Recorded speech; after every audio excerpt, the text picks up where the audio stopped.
आई अंबाबाईला तिरुपती देवस्थानकडून मानाचा शालू अर्पण। शारदीय नवरात्र उत्सवानिमित्त दरवर्षीप्रमाणे करवी निवासिनी आई अंबाबाईसाठी तिरुमला तिरुपती देवस्थानचे चेअरमन BR नायडू यांच्या हस्ते मानाचा शालू अर्पण करण्यात आला। हा मानाचा शालू आई अंबाबाईला दसऱ्याच्या दुसऱ्या दिवशी नेसवण्यात येतो। आई अंबाबाईला हा मानाचा शालू अर्पण करण्याची परंपरा फार जुनी नाही। याच परंपरेनुसार नवरात्र उत्सवाच्या 8व्या माळेला तिरुपती देवस्थानकडून पारंपरिक वाद्यांच्या निनादात हा शालू अर्पण करण्यात आला।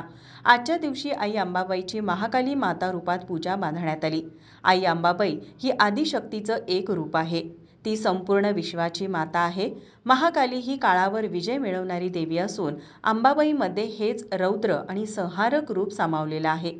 शालू अर्पण करतेवेळी खासदार श्रीकांत शिंदे, खासदार धैर्यशील माने, जिल्हाधिकारी अमोल येडगे, जिल्हा परिषदेचे मुख्य कार्यकारी अधिकारी कार्तिकेयन S, आमदार चंद्रदीप नरके, पश्चिम महाराष्ट्र देवस्थान समितीचे सचिव शिवराज नायकवडी, व्यवस्थापक महादेव दिंडे, वेदांतिका माने, ऋतुराज क्षीरसागर यांच्यासह आदी मोठ्या संख्येने उपस्थित होते। माझा महाराष्ट्र न्यूज कोल्हापूर।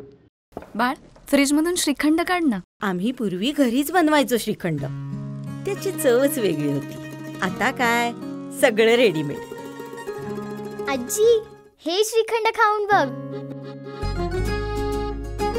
आज तुझ्या आईनं घरीच बनवलं की काय? हे आहे गोकुळचं श्रीखंड। अगदी जिभेवर रेंगाळणार। जिभेवरच नाही तर मनावरही रेंगाळणार। गोकुळ श्रीखंड, मनावर रेंगाळणार।